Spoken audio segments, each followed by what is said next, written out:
Welcome back.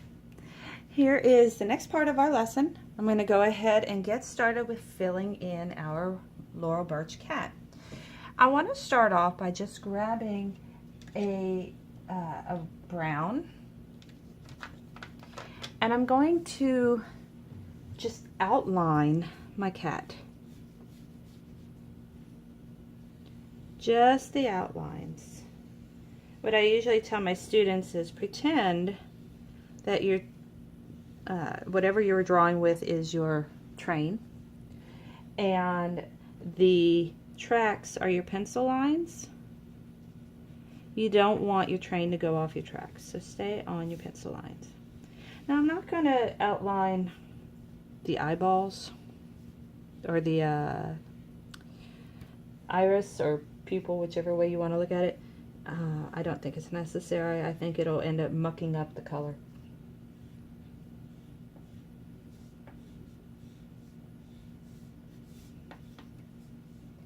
And we're doing this brown because black just seems a little too extreme for this picture. We'll add some black highlights and shadows and stuff, but I just don't feel like black is a good choice of colors for this picture. Now what I want to do is start filling in my yellow. As an artist, you have the right to change up your colors however you'd like. I'm going to stick to the main color of our picture, but if you would rather change it up, you're welcome to. Notice that as I color it, first of all, I'm staying in my lines, but also the brown is kind of going into my yellow. That's not a bad thing. The whole point of this picture is to have some color changes and some tonal changes. So that's going to be a good thing if it drags in. You can lay your oil pastel flat and do like rubbings like when we were children. That covers more space faster. Or you can put it on its side and color. Whichever is more comfortable to you. I kind of like to do large spaces laying flat.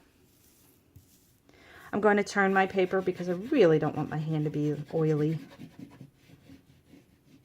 Your fingers are going to feel a little strange after this, simply because of the oils. It's not a bad thing, it's just they get oily.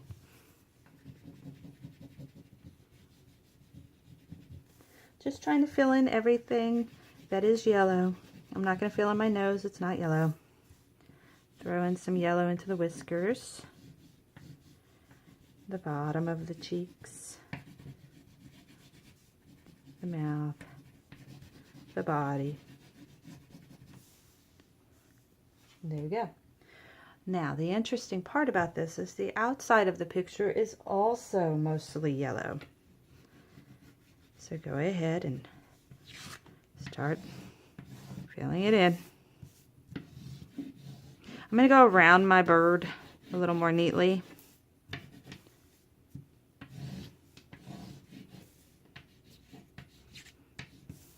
Because I don't want to smear them up too much.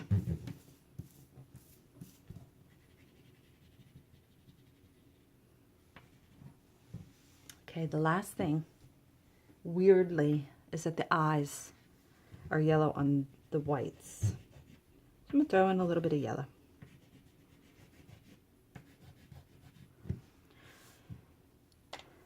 That's a whole lot of yellow going on right there, isn't it? So now I'm going to go back to my brown, and I'm going to start coloring in some areas. I want to first come to the top. I'm going to lay my crayon down and start throwing in some brown up at the top. I'm not pressing super hard. I don't want these thick, chunky lines. I just want some color up there. And then I'm going to put some over here, a little bit down here, a little more down here, and some more up here. Let's go ahead and add some cheeks. You're going to go up and down and drag it into a point. So up, down, and as you come in, get smaller and smaller. And that gives them cheeks. Let's switch to our red. As you can tell, it's my favorite color. So with the red, let's go ahead and do our nose. Let's do our mouths. We're going to do our birds. And if you'd like to add a little bit of red down where the brown is on the outside, you can. I just like to add in a little bit of tonal differences. There you go. Next color is a little bit of orange. Take our orange, one of the least used colors in the coloring box. I'm just going to throw a little bit of orange in my browns and kind of have them hang over the yellow a little bit. Just throw some in there.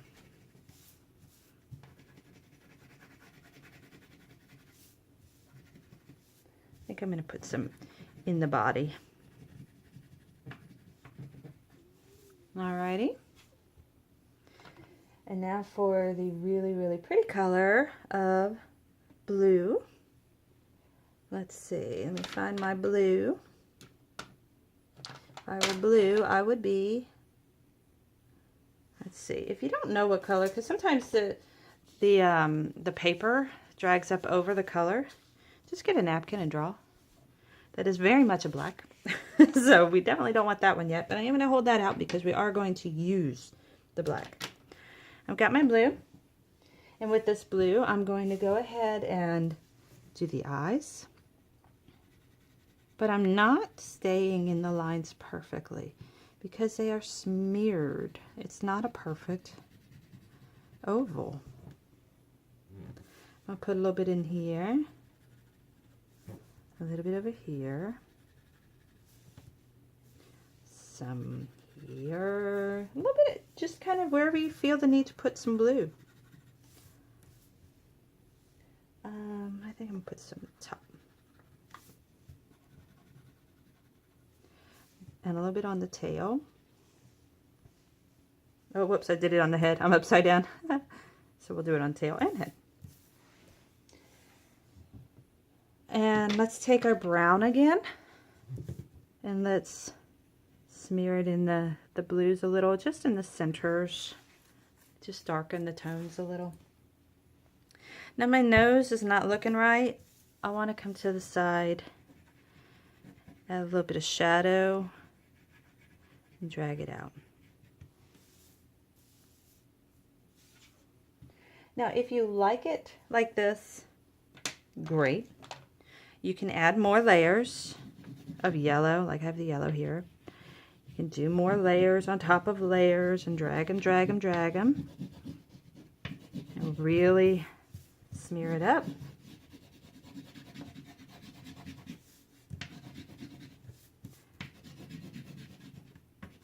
Just layering on top of layers. Or you can take a napkin and wrap your finger and drag it. And that smears it and blends it. If you do it this way, you want to be a little careful with the fine details. Look, I'm already rubbing a hole in it. The fine details of the picture, like the whiskers, you're not going to want to smear them out. You want to keep them long. And you may end up having to go back in and change it up. I'm going to zoom in so you can see the difference between sides. You notice how this side is very, very speckly. This side is smooth. If we come in and smear it, you'll see how it smooths out.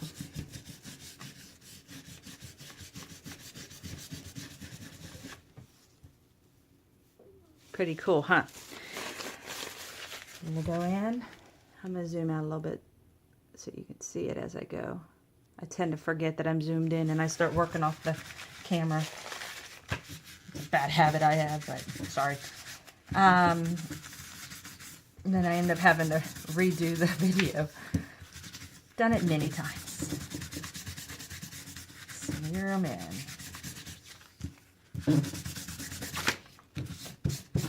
Careful not to rip your paper. Done that before too. Now I'm going to do my eyes, smear them. I'm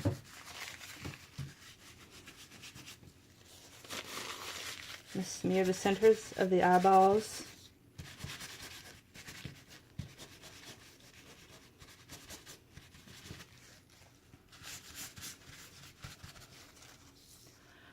And it looks really cool just like that. But I think what I want to do is take my black, not my blue, my black, and add a few finishing touches. A little bit of black, smear it with your finger. Little lines on the eyes. Just smearing it with my finger.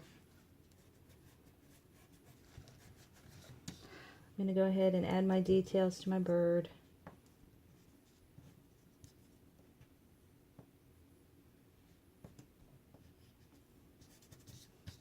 A little bit on my nose.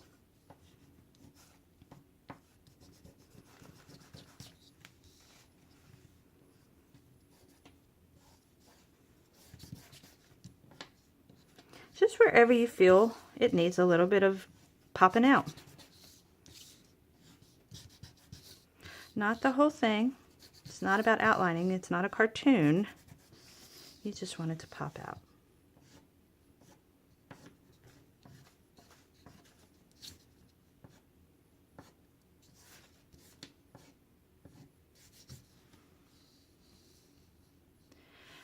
And the finishing touch, what every artist must do, is so important. Sign your art. And there you go. There is your Paul Klee Cat and Bird 1928-2016 Cat and Bird. I hope you enjoyed your lesson. I know this one was a little bit on the fast side, but it is pretty cool to see the different techniques you can do with oil pastels.